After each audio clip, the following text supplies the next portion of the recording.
एक बार की बात है, कालिया शहर में एक पुरानी बस खरीदता है। बस की हालत कुछ ज्यादा ठीक नहीं होती। जगह जगह से बस का पेंट भी उखड़ा हुआ होता है। फिर वह शेरू को हेल्पर के तौर पर नौकरी पर रख लेता है। पहले दिन कालिया बस चलाकर बस डिपो पर पहुंचता है, जहां पहले से कुछ बसें खड़ी होती हैं। वो भी अपनी बस को वहां लगा देता है। अरे आओ आओ आओ, दिल्ली टू मनाली चलत चलत चलत, जल्दी आ पहले और खिड़की वाली सीट पर आओ आओ, जल्दी जल्दी आ दिल्ली टू मनाली। लेकिन उसकी बस की हालत कुछ ठीक नहीं होती। उसकी बस पुरानी होने की वजह से ज्यादा सवारियां उसकी बस में कोई दिलचस्पी नहीं लेती और दूसरी बस में चढ़ जाती हैं। उस दिन कालिया की बस में सिर्फ 5 सवारियां ही चढ़ती हैं। अरे उस्ताद, अगर इन 5 सवारियों को मनाली लेकर गए तो पल्ले से डीजल के पैसे लगाने होंगे। इतनी कम सवारियों में कोई फायदा नहीं होने वाला। तुम सही कहते हो, इन सबको बस से उतार दो, बोल दो बस कहीं नहीं जा रही। फिर शेरू सभी सवारियों को बस से नीचे उतारने लगता है। चलो चलो चलो, ये बस कहीं नहीं जा रही, चलो पतली गली से निकलना, चलो चलो। अरे बड़ा बदतमीज बस वाला है, पहले तो इस खटारा बस में बैठा लिया और अब उतार रहा है। इस तरह अगले दिन भी उसकी बस में सिर्फ 4 सवारियां ही बैठती हैं। वह उन्हें भी उतार देता है। उस्ताद जी, इस तरह तो हम बर्बाद हो जाएंगे, हमें कुछ न कुछ उपाय करना ही होगा। मेरे पास एक तरकीब है। फिर अगले दिन शेरू एक गांव की सुंदर लड़की को अपने साथ ले आता है और उसे बस कंडक्टर बना देता है। आओ आओ दिल्ली टू मनाली, जल्दी जल्दी आओ, पहले आओ और पहले खिड़की की सीट पाओ। इतनी सुंदर कंडक्टर को देखकर सब सवारियां दूसरी बस से उतरकर कालिया की बस की ओर आ जाती हैं। अब उसकी बस पूरी तरह से भर जाती है। अरे वाह वाह शेरू, तेरी तरकीब तो काम कर गई भाई, आज तो मजा ही आ गया। अजी सुनिए, आपके बगल वाली सीट की टिकट कितने की है जी? जी आप यहाँ नहीं बैठ सकते, ये सीट रिजर्व है, यहाँ सिर्फ कंडक्टर ही बैठ सकता है। अरे हट पीछे। अरे सुनो, मुझसे ज्यादा पैसे ले लो और मुझे यहाँ अपने साथ बैठने दो ना। अरे ओ बूढ़े बाबा, चलो चलो चुपचाप पीछे जाकर बैठो, यहाँ कोई नहीं बैठेगा। फिर सब सवारियां बैठ जाती हैं और बस मनाली के लिए निकल जाती है। सब लोग बार बार सुमन को ही देखते रहते हैं। उसी बस में 3 बदमाश भी होते हैं। अरे रानी, जरा यहाँ हमारे साथ आकर बैठ जाओ, वहाँ अकेले अकेले बोर हो गई होगी।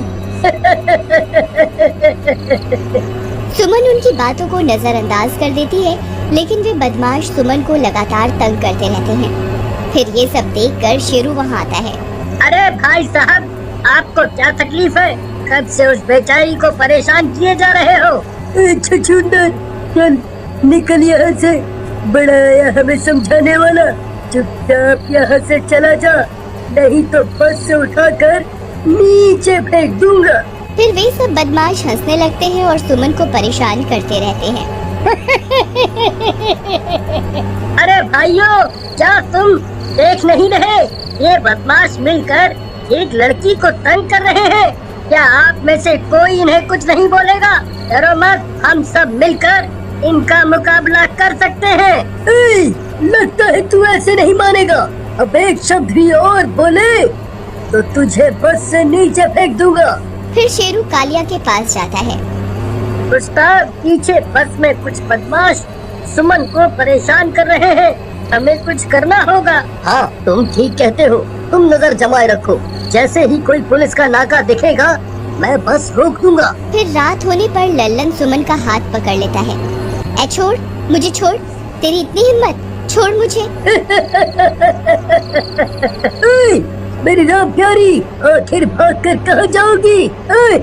फिर खींचातानी में सुमन का संतुलन बिगड़ जाता है और वो बस से नीचे गिर जाती है। ये देखकर वह बदमाश घबरा जाते हैं। फिर एक आदमी इस घटना की जानकारी देने के लिए कालिया के पास जाता है। अरे भाई साहब, बस रोको, अनर्थ हो गया, वो कंडक्टर लड़की बस से नीचे गिर गई। ये सुनते ही कालिया बस रोक देता है। फिर कुछ लोग पीछे की ओर दौड़ फिर दौड़ते दौड़ते वे लोग उस जगह पर पहुंचते हैं जहां सुमन गिरी थी, लेकिन वहां उन्हें सुमन की कोई लाश नहीं मिलती। इधर उधर ढूंढने पर भी उसका कोई पता नहीं चलता। अरे भाई, ये सारा जंगल का रास्ता है। मुझे लगता है कोई जंगली जानवर उसे ले गया है। हमें यहाँ और नहीं रुकना चाहिए। तेरे में हम सुमन को नहीं ढूंढ पाएंगे। चलो जल्दी बस की ओर चलो, कहीं कोई जंगली जानवर ना आ जाए।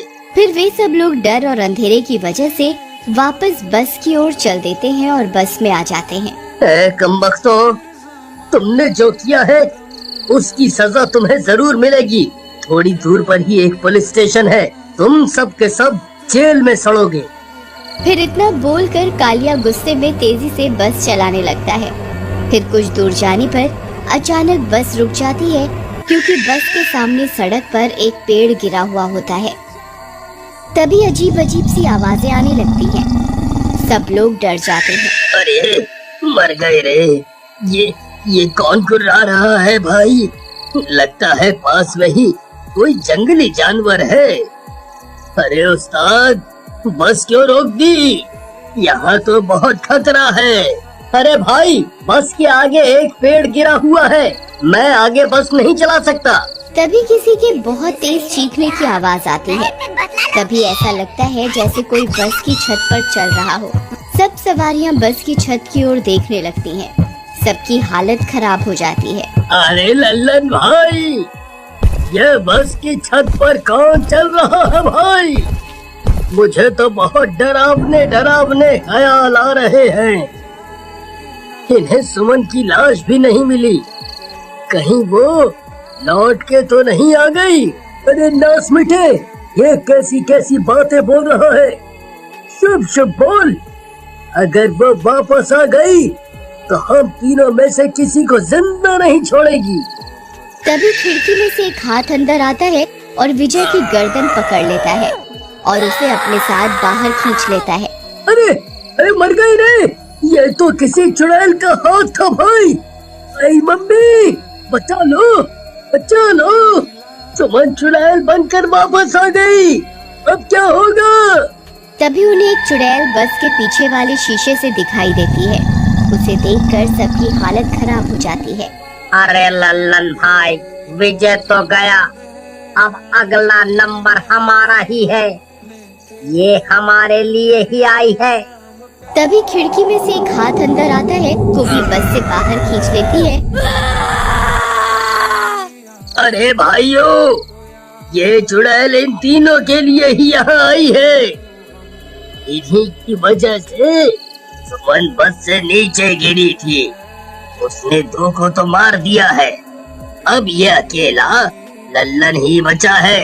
चलो हम सब मिलकर इसे बस से नीचे फेंक देते हैं, जिससे उस चुड़ैल का बदला पूरा हो जाएगा और वो यहाँ से चली जाएगी। अरे नहीं नहीं नहीं नहीं भाइयों, ये कैसी बातें कर रहे हो? मेरे साथ ऐसा मत करो। शेरू भाई, मुझे बचा लो। तुम तो सुमन को जानते थे ना, उसे बोलो कि मुझे माफ कर दे। मैं हाथ जोड़कर उससे माफी मांगता हूँ।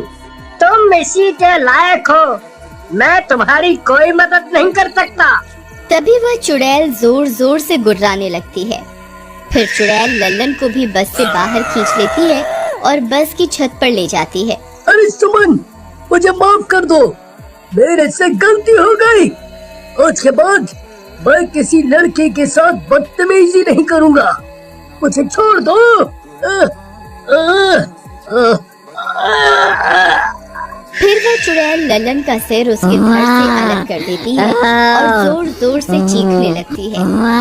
उसकी चीखें सुनकर बस में बैठा हर शख्स कांप उठता है। फिर उसे मारने के बाद वो खिड़की से झांककर अपने अगले शिकार की तलाश करने लगती है। देखो सुमन, हम सबसे बहुत बड़ी गलती हो गई। हम सब चुप रहे, किसी ने भी तुम्हारे लिए आवाज नहीं उठाई। हम सब तुमसे हाथ जोड़कर माफी मांगते हैं, हमें माफ कर दो। उस बस में कुछ बच्चे भी होते हैं, उन्हें देखकर वह शांत हो जाती है। ठीक है, मेरा बदला पूरा हो गया, मेरी लाश तुम्हें पीछे झाड़ियों में पड़ी हुई मिलेगी, उसका अंतिम संस्कार कर देना। फिर शेरू और कालिया मिलकर उसकी लाश का